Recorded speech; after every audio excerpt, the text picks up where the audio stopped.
Saints, boys and girls. Thank you for attending Musicanta's music instrument introduction workshop in collaboration with Westlands.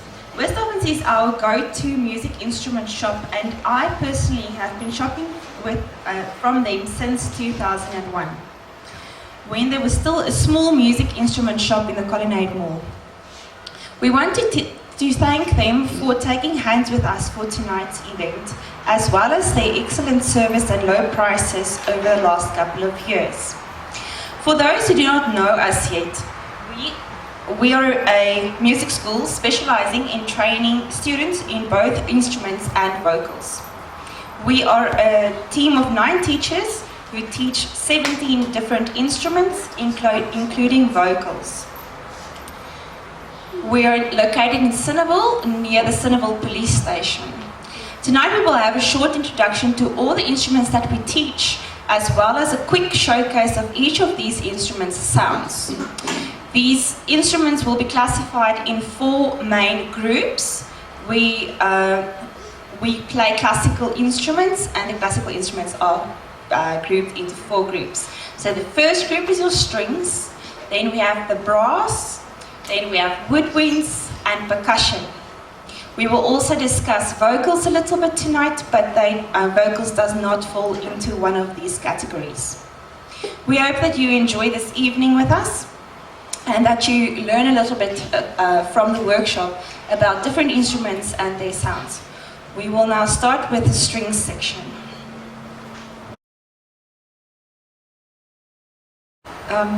Specialize in the bowed string instruments. We have in our right hand, we take the bow made with horsehair, and then we have the violin, which is the smallest one of the family of bowed strings, and the violin has 4 strings, and we're going to play that with the bow. And it's a very nice sounding instrument. It has a hollow wooden box, which sounds really amazing if you think it's only wood. And the 4 strings start vibrating, and then the sound is transferred via this little bridge to the wooden box, and then we get the beautiful sound. We can play very low notes, and we can play very high notes. So we have about half of the amount of notes that we have on the piano on this small instrument. Okay, I'm going to play you a short piece by Vivaldi, just 20 seconds of it, and then you can listen to it.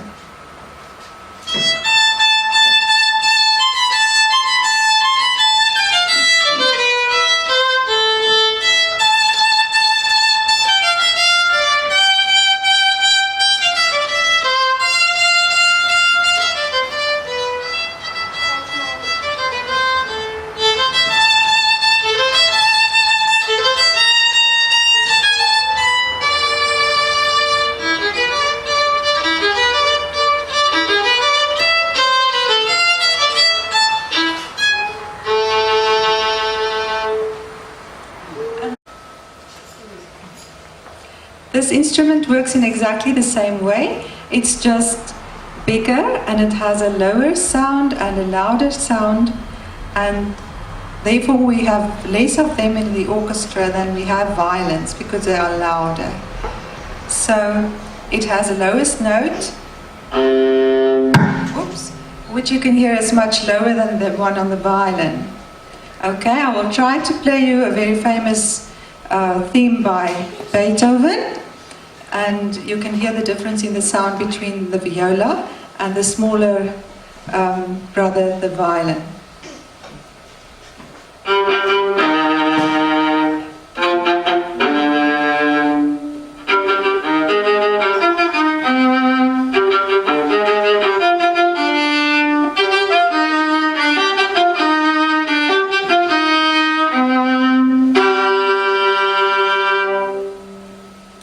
Thank you very much. This is the brother, guys. You know why I'm calling it the brother? Because it's a foundation. A base. You know what is a base? A base is like this. each and every house has a base, a foundation. That's why we call it a bass. So in music, you need a bass guitar. Any music, you need a bass guitar. You want to have a choice. So it has 5 strings, and it has 4 strings, and it has 6 strings. And this one has 5 strings. But now the sounds goes deeper, and it uses electricity also, which means it uses an amp. It's not like an acoustic. Understand? So it has the deep sound. It's up your ear sometimes. Maybe that's why I'm a little bit crazy. So I'm just going to demonstrate here something here. Where should like that?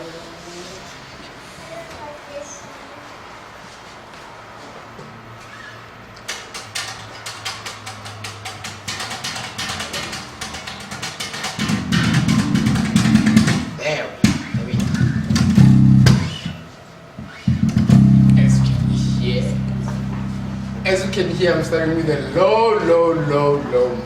Then I'll go into a high note. Then you can slap with this one.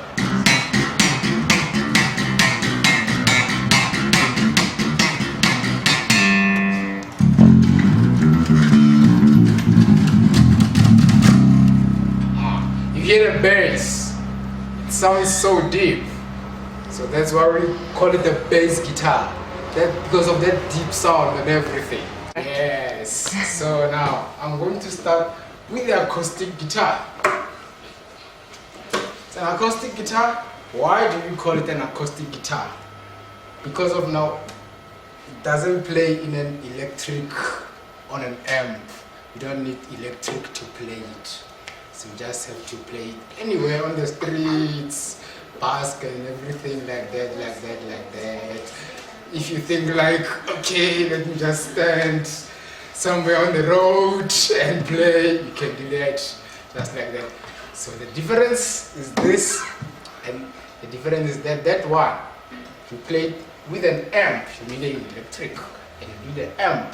That's the thing. So now what I'm going to do is going to showcase firstly on this acoustic. And it's a beauty. That's beauty. Just to play 3 chords or 4 chords. And now how does it work? How you build a chord. And now you can tell me, I'll tell you the strings and everything you need to know about it later after I just do that. You know what I'm okay, let me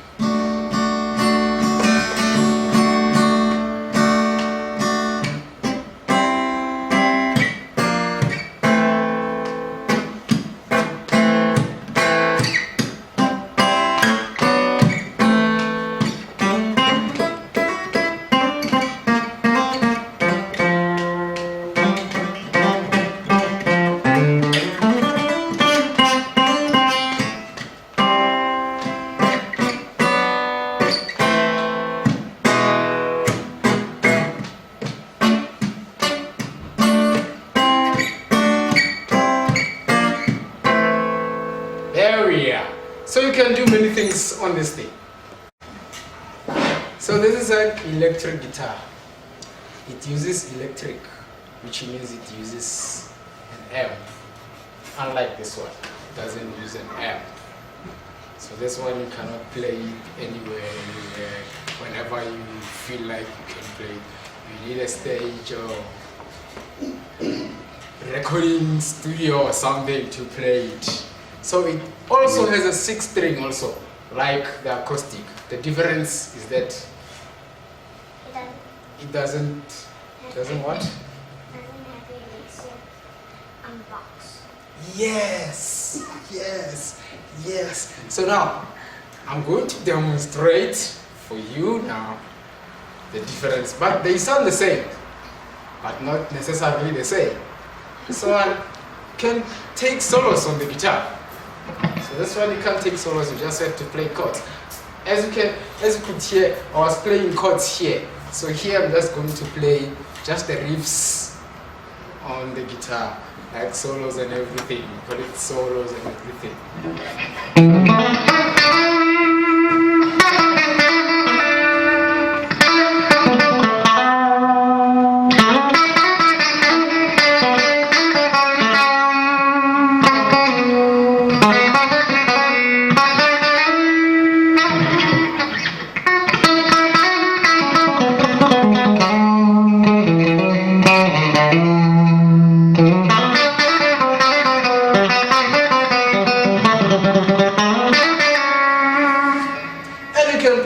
Again on this one, again, you can play chords, but now the chords won't sound the same as this one.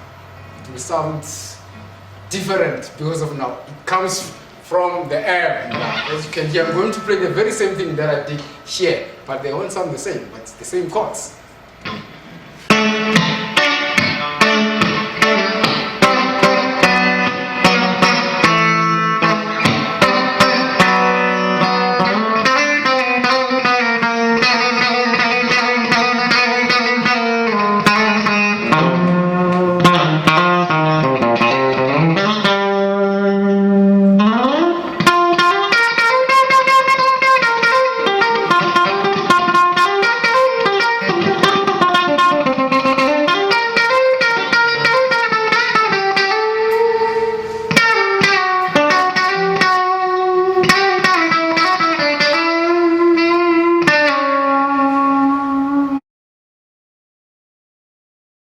Good evening, everybody. So my instrument is the clarinet. It's one of the woodwind instruments, and the reason why it's called a woodwind instrument is because it's not made out of wood. It's plastic or ebonite, or there is even metal here. So no wood. Why is it called a woodwind?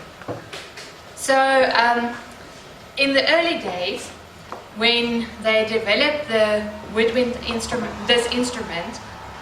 it was originally made out of wood. That's why it's called a woodwind, and that accounts for basically all the woodwind instruments, because it's now changed. A flute is made out of silver or metal. Then we have the saxophone, that's also different, and the other, the recorders, made out of molded plastic. So that's why it's called a woodwind. Then, how do I produce sound with the clarinet? Do you see this? It's called a reed. Now, the reed is made from a grass or a cane plant. You know sugar canes? It's almost like that. Okay, so when you blow into this instrument, the reed vibrates.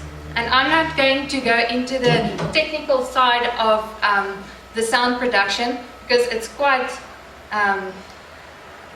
difficult to understand, but as long as you know that it vibrates when the air is flowing through it, and there develops a sound wave in the tube of the clarinet.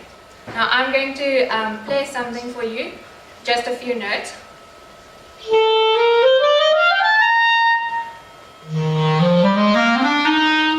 So it's low notes and high notes. So I can play very loud on it and soft. Yeah, and yeah, that's about it for the clarinet. And I have a small snippet of music that I prepared for you. Let me just find it.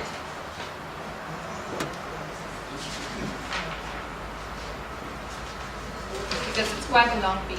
Okay, I'll just start with the beat.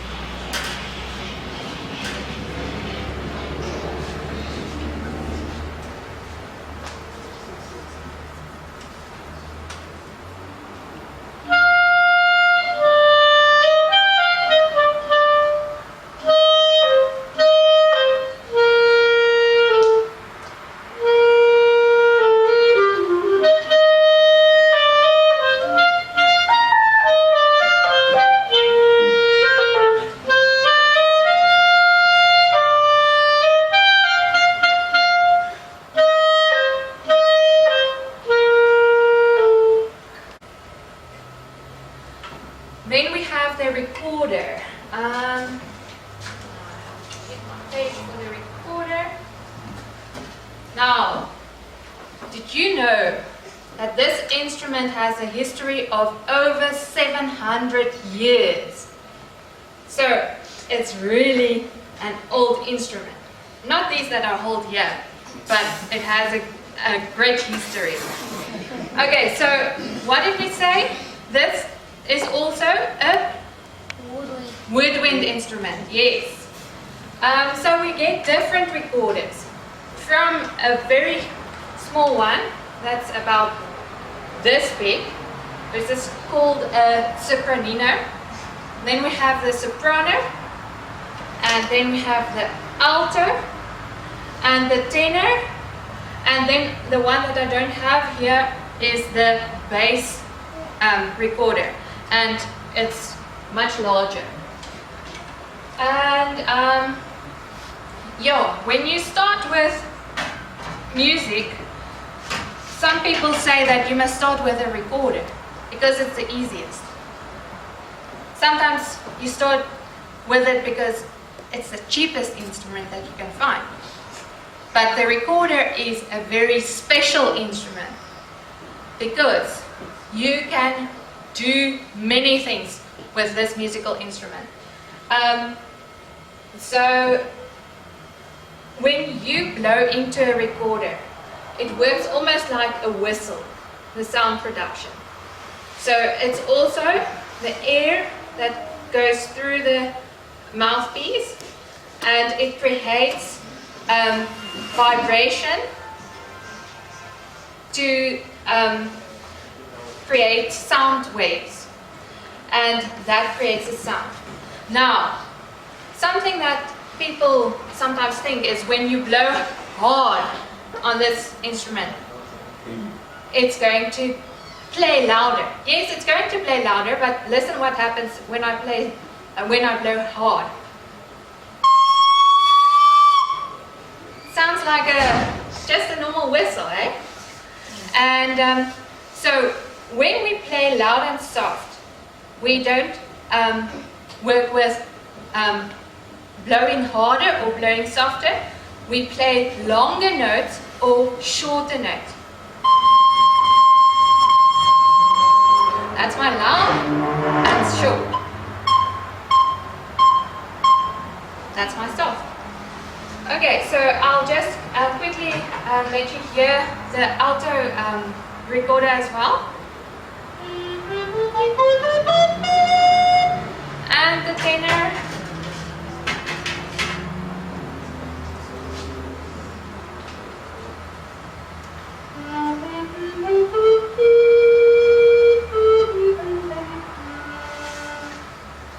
Hi, good evening everyone. I'll be talking about the saxophone and I'll be demonstrating it. Sorry, I'm a bit tall. Alright, so the sax was invented in the 1840s, and the name of the guy who invented it was Adolf Sax. So it was named after him. And why did he invent the saxophone? Why do we need a sax? He designed it to bridge the gap or to combine, the forcefulness of the brass and of course the agility of other woodwind instruments. You can see the saxophone it's a latecomer actually. Your flute, your clarinet and all other woodwinds predates this. They came much earlier than the saxophone. So, but anyway, the saxophone is called a woodwind, just like Matthew has rightly said, for other basically because of these, it's got a reed. You might be wondering, it's a brass, so you would want to categorize it under a brass family, but not so. The main reason why the sax is referred to as a woodwind is because of the reed. It's a single reed instrument. So, just like Matthew said, when you blow into it, it flutters, it vibrates, so that's what brings the sound. So there are typically three let me do this. 3 compartments to the saxophone. You've got this, the mouthpiece apparatus, which can also be broken down anyway. Then you've got the neck. And then you've got the body of the instrument. Now, these we account for about 50 to 70% of the sound that comes from here. No matter how expensive your saxophone is, there is a saxophone of more than 200,000 rand, but you can sound very cheap on it if you don't have a good mouthpiece. So I'm going to be demonstrating to you rather. And I deeply apologize that I didn't bring the two other saxophones. At the inception of the saxophone, there were 9 designs of the saxophone that Adolf Sax made.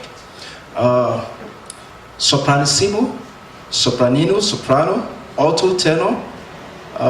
Then we have what you call the baritone sax, we've got the bass saxophone, we've got the contrabass. So those are the 8 or 9 initially made saxophones. But as time goes by, we discover that we don't really need all of them. So the 4 main ones that are used now is the soprano, is the alto, is the tenor, and the baritone, of which I've got the first 3, but I deeply apologize that they are not here. Anyone know Kenny G here? Kenny G? Yeah. The saxophonist. So the long one he plays is called the soprano sax, right? Yeah, that long one. It just looks so much like the clarinet. The next one to it is the alto, which I'm handling. The tenor looks very similar to this, except that it's slightly bigger and it's got a longer crook or a longer neck. So I'm just going to play something for you now to demonstrate the sound of the saxophone.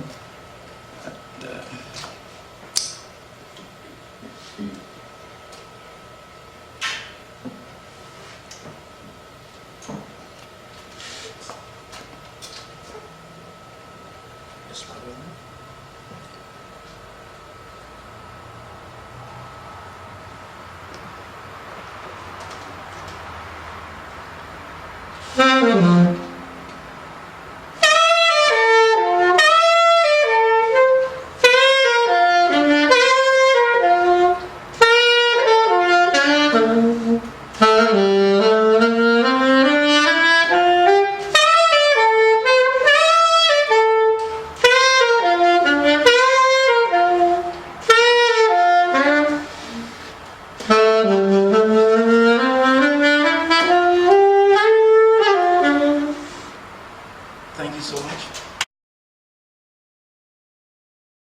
Hi everyone. I just want to talk about the vocals a little bit. I don't have an instrument to demonstrate, but I'm here to do what I do best, not just singing, but talking. So, I'm going to just tell you a little bit more about the vocals. It's not just, in our lessons as well, it's not just about singing better. It's a lot of things that, in the package. So, firstly, the vocal cords are the most delicate instrument of all instruments, if we can say instrument, because you cannot put it away.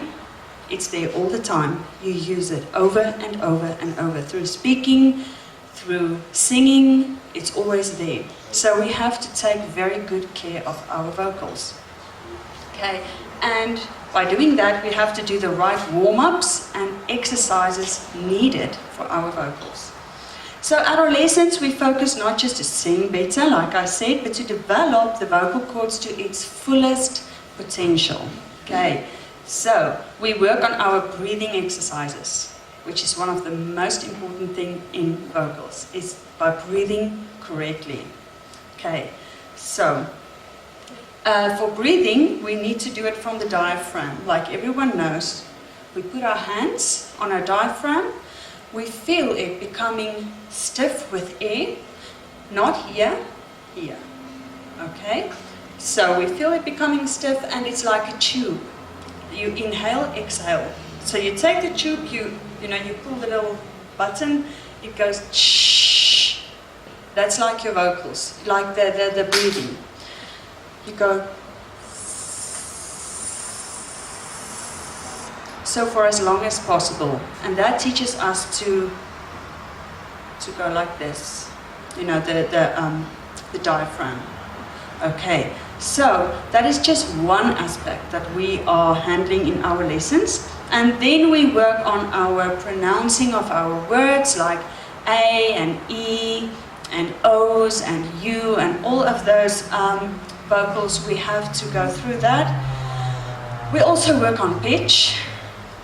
We need to focus on hearing our notes when we sing. So that's also important to develop an ear to hear our notes. We must hear if we're not singing correctly, if we're not on the notes, all of those things. Okay, so, and we must also have a positive mind. And we must think positive. We must feel good about ourselves. We mustn't say we cannot do it, because you can do it.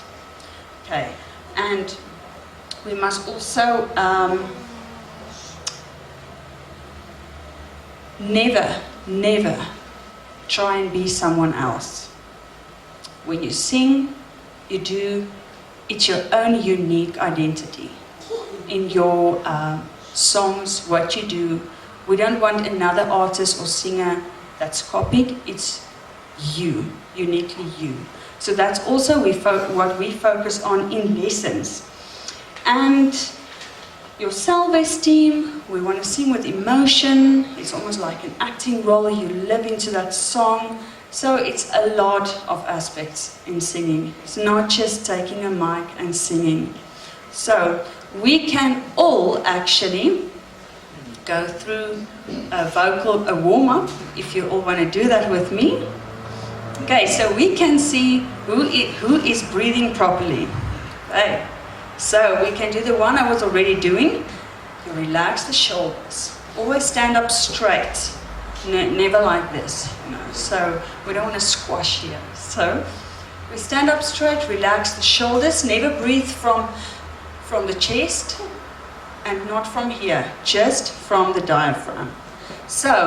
And remember, the right breathing supports high notes. So if your breathing is right, you can sing a high note with more comfort. You don't have to be scared about that. Okay, so what you do, put the hands, feel the air, and then you start. Smile on the face.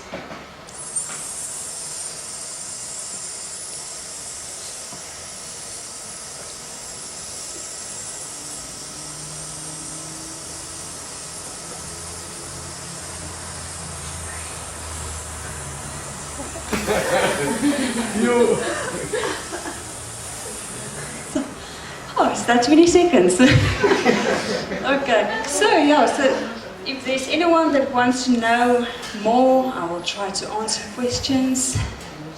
Anyone? Sound that saved a wretch like me. I once was lost, but now I'm found.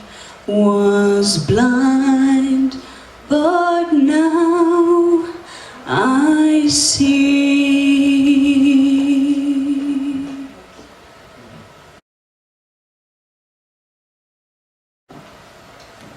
Good evening, everyone.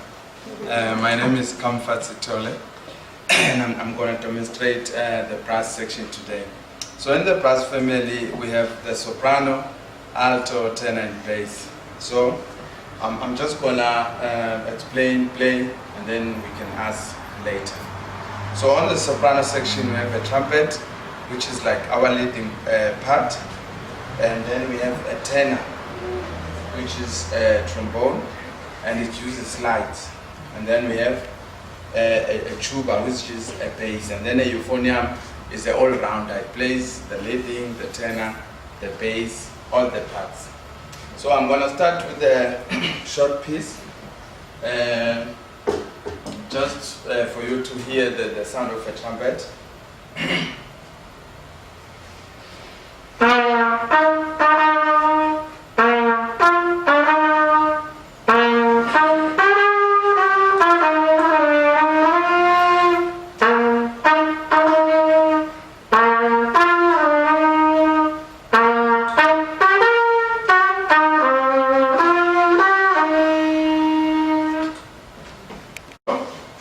So with the trombone, it uses more slide. It is the it has all the notes that the piano has. Just that this one, for selection of notes, you use the slide. So it has that slide on it.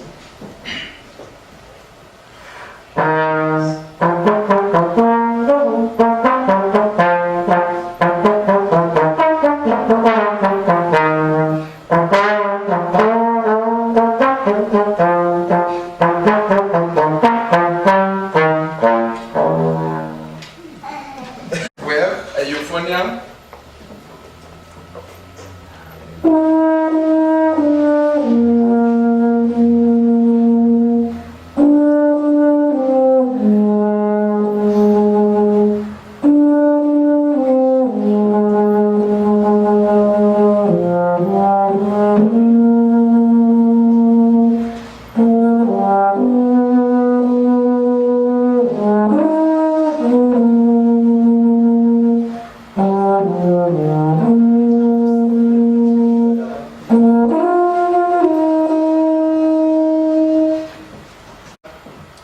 Is the bass, which is the same as the one that he was playing just now.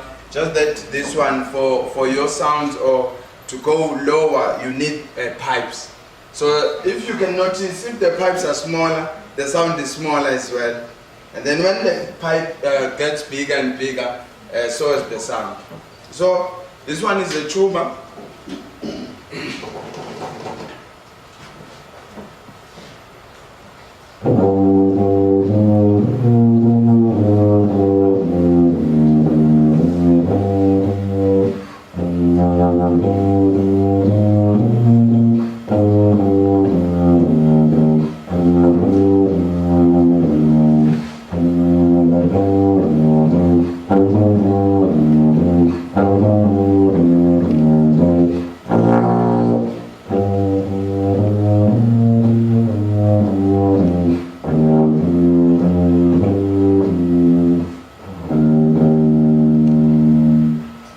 So with the foundation in the band, and then it just covers up as the bass. So we have a soprano, trombone, euphonium, and then the tuba.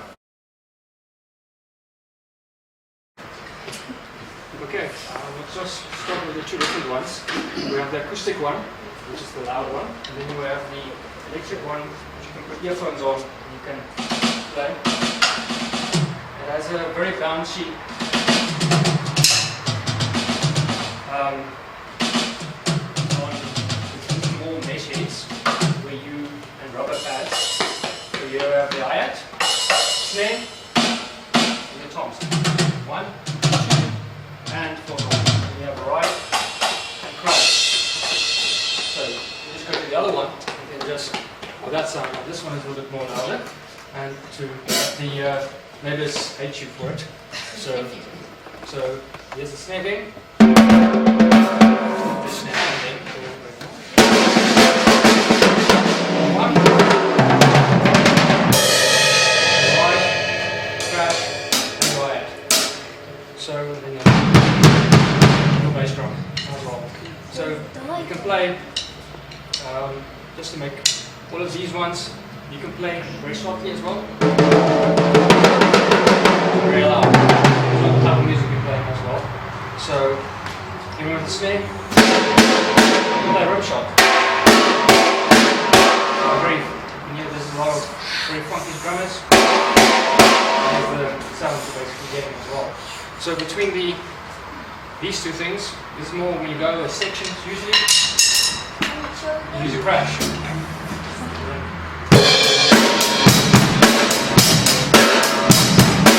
So you can ride on this as well. This is just by playing it's called riding. Or chorus or anything like that's very loud. Same with the ride. This is more of where the jazz thing is very popular as well, where the jazz is loud and the snare soft, and the bass is just on your quarter notes. You understand what I'm saying?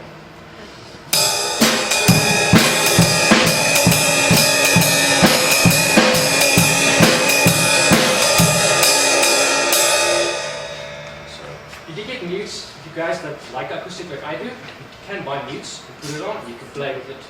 Because it's very interesting if you grow up with this and that. So everyone has their own thing about it. So what the toms basically there, this is also more for wing fills. You can also ride on it, like playing on the basic beat like this. You can ride on the tom as well.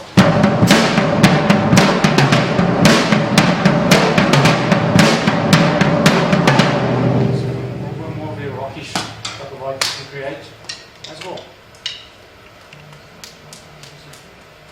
So also with these ones, you can also use earphones as well, or you can put it through a system as well. So yeah, like I said, this is making the neighbors etude. Like I said, you can also get mutes, and this is, but it's everyone's choice how you like it as well.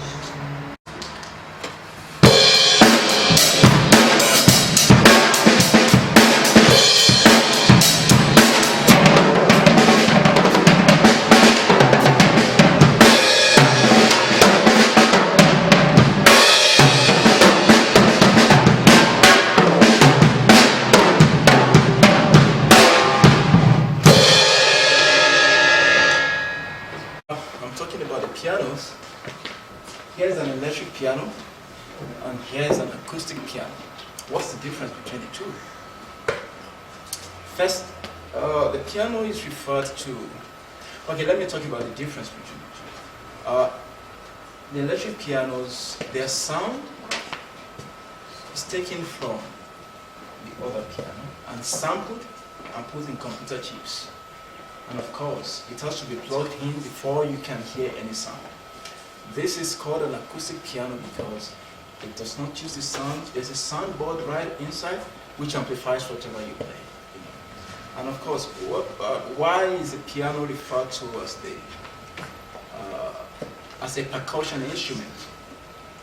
We call the piano a percussion instrument because there are felts that covers the hammer,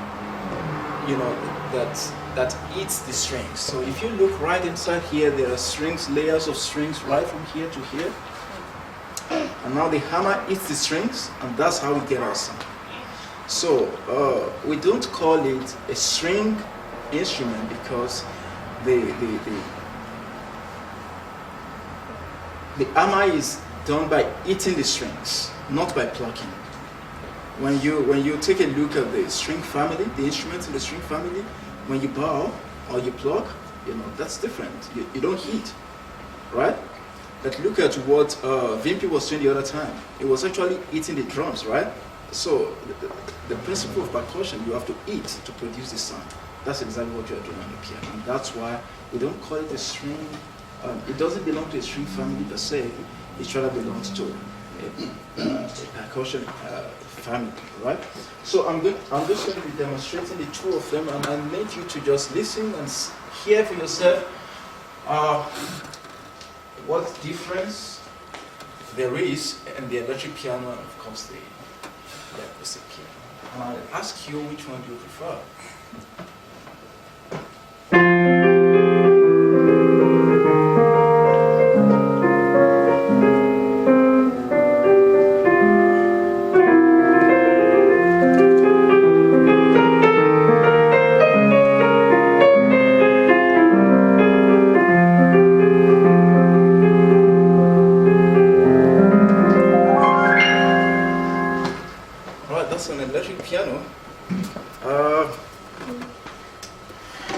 Let me play something on the acoustic.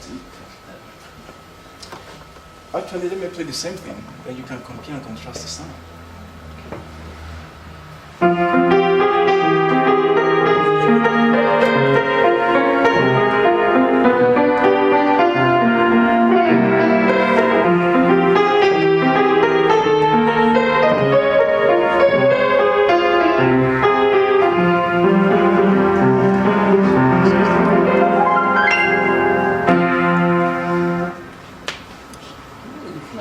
Can anyone tell me the difference? Or do you notice any difference in the sound?